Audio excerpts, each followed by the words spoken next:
الحمدللہ۔ کون صاحب فاروق بول رہے فاروق بول رہا تھا جے پور سے۔ ہیں؟ اچھا اچھا، جی بولیے میں فاروق بھائی۔ ایکچوئل میں آپ سے میں نے کل کے لیے کہا تھا، لیکن میں ابھی تھوڑا فری ہو گیا تھا تو میں نے چلو بات کر لیتے ہیں۔ اچھا اچھا، چلیں بات کر لیں۔ آپ فری ہیں نا ابھی؟ ہاں میں فری ہوں انشاءاللہ۔ اگر آپ کہیں تو میں کل کر لوں گا۔ نہیں نہیں، فری ہوں میں، جی الحمدللہ بیٹھا جی ہوں۔ جی، میں یہ پوچھ رہا تھا طلبہ بھائی، وہ جو میں نے آپ کی ریکارڈنگ سنی تھی، آپ نے ایک صاحب سے بات کری تھی، غالباً مصعب کر کے ہیں کوئی، ہاں تو وہ سفیان ثوری کے تعلق سے میں پوچھنا چاہ رہا تھا کہ بعض علماء ان کے لیے کہتے ہیں کہ یہ مدلسین ہیں، جب تک یہ سما کی تصریح نہ کر دیں گے تب تک ہم ان کی روایت نہیں لیں گے، اور بعض کہتے ہیں کہ نہیں، یہ ان کی تدلیس جائز ہے، ان کا آنا جائز ہے، اور یہی جو ہے کہ ہمارے حنفی بھائی بھی کہتے ہیں کہ ہماری جب روایت میں سفیان ثوری آتے ہیں جو ان سے روایت کرتے ہیں، جیسے عبداللہ بن مسعود کی ترک رفع دین کے تعلق سے جو روایت آتی ہے، تو اس کو آپ لوگ جائز کہہ دیتے ہیں، اور یہی سفیان ثوری جب ان سے ابن خزیمہ میں جو سینے پہ ہاتھ باندھنے والی روایت ہے اس میں آتے ہیں تو اس میں کہتے ہیں آپ یہاں سما کی تصریح موجود ہے اور یہاں ایسا، تو یہ تھوڑا سا پیچیدہ مسئلہ ہے، اس میں کیا تھوڑی وضاحت کر دیں اس میں آپ۔ دیکھیں، سب سے پہلے آتے ہیں اس سلسلے میں کہ جی سفیان الثوری مدلس ہیں یا نہیں۔ جی تو اس سلسلے میں ہمارے یہاں پر، یعنی ہمارے نزدیک، جو ہمارے علماء کے نزدیک، مدلسین کے دو طبقات ہیں۔ جی اگرچہ علماء نے بہت سے طبقات بیان کیے ہیں، لیکن دو طبقات ہیں۔ جی دو طبقات میں پہلا طبقہ وہ ہے جن پر تدلیس کا صرف الزام ہے، ان سے تدلیس کرنا ثابت نہیں۔ ٹھیک ہے؟ جی جی ان میں بہت سے مطلب جو ہے علماء ہیں، امام مالک ہیں اور دوسرا ائمہ ہیں، بہت سے ہیں، تو ان پر جی صرف تدلیس کا الزام ہے، لیکن ان سے تدلیس کرنا ثابت نہیں ہے۔ جی ایک طبقہ تو ہو گیا یہ، جی اور دوسرا طبقہ ہے جن پر تدلیس کا الزام بھی ہے اور ان سے تدلیس ثابت بھی ہے۔ جی بات سمجھ آ رہی ہے؟ جی جی تو جن پر صرف الزام ہے تدلیس کا، تو ان کا عنانہ ہو یا کیسا بھی ہو، تو ان کی روایت تو ہوگی مقبول، ان کی روایت صحیح ہوگی۔ ٹھیک ہے؟ وہ عنانہ سے کریں، حدثنا سے کریں، یا اخبرنا سے کریں، یا جی سمعت، کچھ بھی کہیں وہ، تو ان کی روایت مقبول ہوگی، کیونکہ ان پر صرف تدلیس کا الزام ہے، ان سے تدلیس کرنا ثابت نہیں ہے۔ ثابت نہیں ہے۔ جی ٹھیک ہے؟ جی جی اب دوسرا جو طبقہ ہے جن کے بارے میں مطلب یہ ہے کہ ان سے تدلیس کرنا ثابت ہے، جی تو جن راویوں سے تدلیس کرنا ثابت ہے تو ان کی ان والی روایت جو ہے وہ ضعیف ہوگی اور اس کو قبول نہیں کیا جائے گا۔ اچھا ہاں، اب آتے ہیں کیا یہ سفیان الثوری جو ہیں وہ کون سے طبقے میں سے ہیں؟ تو ہم یہ کہتے ہیں کہ یہ اسی طبقے میں سے ہیں جس کو ہم نے ابھی ذکر کیا ہے، یعنی اس طبقے میں سے ہیں، ان سے تدلیس کرنا ثابت ہے، جی اور یہ جب ان سے روایت کریں گے تو ان کی روایت ضعیف ہوگی۔ اچھا اب میں اس کی تھوڑی سی کچھ مطلب دلائل ہیں، آپ کو وہ سمجھا دیتا ہوں۔ جی مثال کے طور پر امام ذہبی ہیں، ٹھیک ہے؟ جی ہاں جی امام ہاں ذہبی سارے علماء کے نزدیک ایک جلیل القدر امام مانے جاتے ہیں، اور فن جرح و تعدیل کے بہت بڑے امام ہیں، انہوں نے جی بہت ساری کتابیں لکھی الحمدللہ۔ تو جی انہوں نے ایک کتاب لکھی الموقظہ، الموقظہ۔ ہاں جی ایک کتاب لکھی ہے، تو اس میں انہوں نے ایک اصول بیان کیا ہے۔ کیا جی بیان کیا ہے؟ کہ جو راوی ضعیف راویوں سے تدلیس کرے گا تو اس کی عن والی روایت مردود ہوگی۔ جی کیا اصول بیان کیا ہے؟ ضعیف راویوں سے جو تدلیس کرے گا، اس کی روایت کرے گا، اس کی عن والی روایت کیا ہوگی؟ ضعیف ہوگی۔ ضعیف ہوگی، مردود ہوگی۔ انہوں نے الفاظ استعمال کیے ہیں کہ فمردود، اس کی جی روایت مردود ہوگی، یعنی ضعیف ہوگی۔ جی ٹھیک ہے؟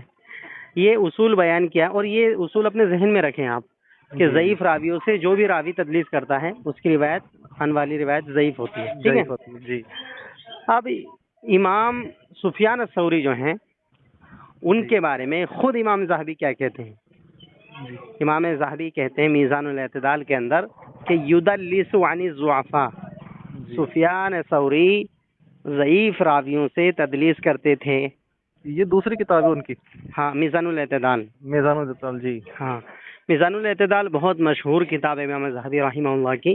جی جی تو اس میں وہی کہتے ہیں کہ یدلس عن الضعفاء، یہ جی سفیان ثوری جو ہیں یہ ضعیف راویوں سے تدلیس کرتے تھے۔ تو پتہ یہ چلا کہ وہ جو دوسری کتاب میں اصول بیان کر رہے ہیں، جو بندہ ہلو ضعیف راویوں سے، ہلو ہاں آواز کٹ گئی تھی آپ کی. جی اچھا اچھا. تو وہ جو دوسری کتاب میں یہ اصول بیان کر کے آئے ہیں امام ذہبی کہ ضعیف راویوں سے جو راوی تدلیس کرے گا اس کی آنے والی روایت مردود ہوگی. ہلو. ہاں ہلو، آواز آ رہی ہے؟ آواز کٹ گئی تھی. جی اب آ رہی ہے. ہاں تو میں یہ جو کہہ رہا تھا، آپ کہہ رہے تھے جو بندہ، ہاں وہاں سے جو بندہ. ہاں تو میں یہ کہہ رہا تھا کہ امام ذہبی جو یہ اصول بیان کر کے آئے ہیں اپنی دوسری کتاب میں کہ جو راوی ضعیف راویوں سے تدلیس کرے گا اس کی آنے والی روایت ضعیف ہوگی. جی تو سفیان الثوری کو اسی کیٹیگری میں رکھ رہے ہیں. وہ کہہ رہے ہیں یہ سفیان الثوری بھی ضعیف راویوں سے ہی تدلیس کرتے ہیں. اچھا. تو اس سے کیا بات معلوم ہوئی؟ اس سے یہی بات معلوم ہوئی کہ امام ذہبی کے نزدیک بھی سفیان الثوری کی عنعنہ مقبول نہیں ہے ان کے اصول کے مطابق. ٹھیک ہے، جی جی اصول کے مطابق اگرچہ وہ کہیں اصول کو مطلب حذف کر جاتے ہیں، کچھ کر جاتے ہیں، وہ ان کا وہم ہوگا، لیکن اصول ان کا یہی ہے کہ جو ہے جو راوی ضعیف راویوں سے تدلیس کرے گا ان کی آنے والی روایت ضعیف ہوگی، اور سفیان الثوری ضعیف راویوں سے ہی روایت کرتے ہیں، تدلیس کرتے ہیں. ٹھیک ہے. تو پتہ یہ چلا اس سے کہ امام ذہبی کا عنعنہ مقبول نہیں ہے امام ذہبی کے اصول کے مطابق بھی. ٹھیک ہے. اب یہ تو ہوگا متاخرین میں سے امام ذہبی، کیونکہ یہ 700 ہجری کے ہیں، تو متاخرین میں سے لاسٹ والے جو محدثین آئے تو وہ ان میں سے ہیں. اب کیا مطلب متقدمین میں بھی ایسا کوئی اصول ملتا ہے کہ سفیان الثوری مدلس مانے جاتے ہوں؟ متقدمین یعنی 300 ہجری سے پہلے جو محدثین ان میں. تو الحمدللہ اس زمانے میں بھی ایسے ائمہ ہمیں ملتے ہیں جو سفیان ثوری کو مدلس مانتے تھے، بلکہ ان کی صرف وہی روایتیں لیتے تھے جس میں یہ حدثنا یا سمیعتو کہتے تھے. جی سن رہے ہیں نا آپ میری بات کو؟ جی جی جی جی سمجھ رہا ہوں. ہاں فون آ رہا ہے اصل میں. چلیں خیر کوئی مسئلہ نہیں ہے، بعد میں بات کر لوں گا اس سے. تو یہ کیا بولتے ہیں اس کو، ہاں امام ہاں متقدمین میں بتا رہا تھا میں کہ متقدمین میں بھی ایسے ائمہ ملتے ہیں الحمدللہ. تو امام شعبہ بہت مشہور امام ہے، جلیل القدر امام ہے، ثقہ ثبت امام ہے الحمدللہ. وہ متقدمین میں سے آتے ہیں. تو وہ کہتے ہیں کہ جب میں سفیان الثوری سے صرف وہی حدیثیں لیتا تھا، ہاں جب کا لفظ نہیں ہے بلکہ میں کہہ رہا ہوں، وہ یہ کہتے ہیں میں سفیان الثوری سے صرف وہی حدیثیں لیتا ہوں جس میں وہ حدثنا یا سمیعتو کہتے ہیں. جی اس کا مطلب کیا ہوا بھائی؟ وہ شرط لگا رہے ہیں سفیان ثوری سے میں صرف وہی حدیثیں لیتا ہوں جس میں وہ حدثنا کہتے ہیں. اس کا مطلب امام شعبہ کے نزدیک بھی وہ تدلیس کرتے تھے، مدلس تھے ان کے نزدیک بھی. اور یہ امام شعبہ کوئی متاخرین میں سے نہیں بلکہ متقدمین میں سے ہیں. 100 یا 150 ہجری میں فوت ہو گئے تھے. بہت مطلب شروع کے بالکل شروع محدثین میں سے ہیں یہ، اور بہت ان کی مطلب جو ہے نا ان کا مقام و مرتبہ ہے مطلب ائمہ محدثین کے نزدیک. تو وہ یہ کہہ رہے ہیں میں سفیان ثوری سے صرف وہی حدیثیں لیتا ہوں جس میں وہ حدثنا یا سمعتو کہہ کر کے کوئی حدیث بیان کرتے ہیں. اس سے پتہ یہ چلا کہ امام شعبہ کے نزدیک بھی سفیان ثوری جو ہے وہ مدلس تھے اور تدلیس کرتے تھے. تبھی تو وہ شرط لگا رہے ہیں نا کہ میں حدیث سفیان ثوری سے صرف وہی لوں گا جس میں وہ حدثنا کہیں گے. جی بالکل. تو پتہ یہ چلا کہ ائمہ محدثین کے نزدیک بھی سفیان ثوری مدلس تھے. اب آتے ہیں اس سلسلے میں کہ جو لوگ اعتراض کرتے ہیں کہ بھائی ابن مسعود کی حدیث جو ترک رفع الیدین کی والی ہے وہ ہم پیش کرتے تو تم کہہ دو سفیان ثوری ہیں، لیکن سینے پہ ہاتھ باندھنے والی جو روایت ہے تمہاری ابن خزیمہ میں تو اس میں بھی تو سفیان ثوری اور عنسی روایت کر رہے ہیں. اس کا جواب کیا ہے؟ تو دیکھیں ابن مسعود رضی اللہ عنہ کی جو روایت ہے نا، جی ہاں اس میں سفیان ثوری مدلس ہیں اور عنسی روایت کر رہے ہیں. ہمارے نزدیک یہ ضعیف ہے، اور یہ اصول یہ علت ہم نہیں بتا رہے ہیں بلکہ یمن کے بہت بڑے محدث امام عبد الرحمن بن یحییٰ المعلمی، یہ بہت بڑے جلیل القدر امام گزرے ہیں ابھی عصر حاضر میں. تو وہ جب اس حدیث کو بیان کرتے ابن مسعود کی تو وہ یہ کہتے ہیں کہ اس میں دوسری علت یہی ہے کہ سفیان ثوری مدلس ہیں اور عنسی روایت کر رہے ہیں. جی تو یہ اصول ایسا نہیں، یہ علت ہم بنا رہے ہیں اپنی طرف سے بلکہ علماء نے اس علت کو بیان کیا ہے. ٹھیک ہے. اب آتے ہیں کہ وہی سینے پہ ہاتھ باندھنے والی ابن خزیمہ میں سفیان ثوری کی جو ہے عنعنہ والی ہے وہ روایت کیوں لیتے ہیں آپ؟ تو دیکھیں اس کا ازالہ ایسے کر سکتے ہیں ہم کہ جو اس کی مطابعات ہے، اس کی جو شاہد ہے، یعنی اس کی جو سپورٹ میں روایت ہے، تو اس کی وجہ سے وہ روایت حسن درجے کو پہنچتی ہے. مثال کے طور پر مسند احمد کے اندر غلاب الطائی رضی اللہ عنہ ایک صحابی ہیں، ان کی روایت موجود ہے سینے پر ہاتھ باندھنے والی. جی جی ٹھیک ہے، جس کی سند الحمدللہ بالکل صحیح ہے. جی. ٹھیک ہے، اس کی سند بالکل صحیح ہے.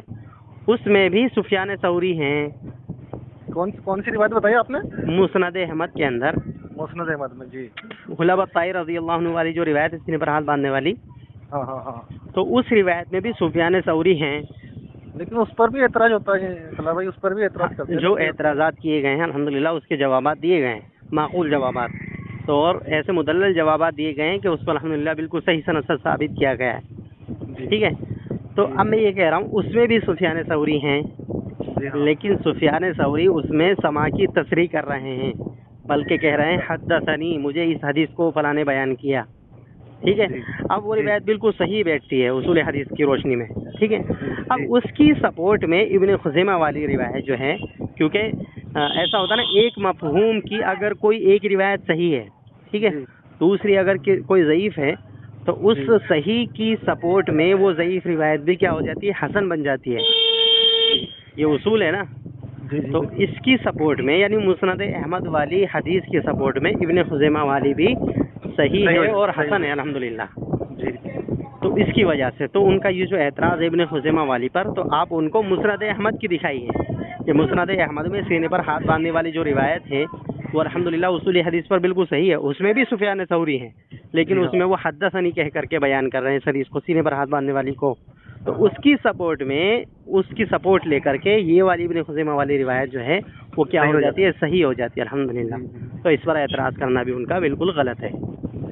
اور دوسرا یہ طلبہ بھائی کہ یہ جو شیخ البانی رحمۃ اللہ علیہ انہوں نے بھی اس حدیث کو ضعیف کہا تھا ابن خزیمہ والی. تو میں نے ایک کلپ سنا تھا شیخ مقصود الحسن فیضی صاحب کا، تو وہ بتا رہے تھے کہ کسی شیخ البانی کا موقف یہ نہیں تھا، بلکہ انہوں نے اس کی سند کو ضعیف کہا ہے. جی. اس کے متن کو ضعیف نہیں کہا. ہاں، لیکن وہ اصل میں سند کو ضعیف کہا ہے، لیکن آگے کہتے ہیں ولیکن مطابعت شواہد، اس طرح کے الفاظ کہتے ہیں، لیکن مطابعت اور شواہد کی بنیاد پر یہ حدیث صحیح ہے، یہ بھی کہتے ہیں وہ علامہ البانی. جہاں انہوں نے یہ لکھا ہے اسنادہ ضعیف، وہی یہ کہتے ہیں لیکن شواہد کی بنیاد پر، مطابعت کی بنیاد پر یہ روایت صحیح ہے. تو جو بات ہم بتا رہے ہیں وہی علامہ البانی رحمہ اللہ نے کہی ہے. ہم یہ کہہ رہے ہیں کہ اگر آپ کا یہ اعتراض ہے کہ اس میں سفیان ثوری مدلس ہیں اور ان سے روایت کر رہے ہیں، روایت ضعیف ہے، تو ہم بھی یہی کہہ رہے ہیں کہ یہ اگرچہ سندی اعتبار سے ضعیف ہے، لیکن مسند احمد کی جو روایت ہے بالکل صحیح ہے. اس میں سفیان ثوری نے سماع کی تصریح کر رکھی ہے، اس کی سپورٹ میں یہ روایت صحیح اور حسن بن جاتی ہے الحمدللہ.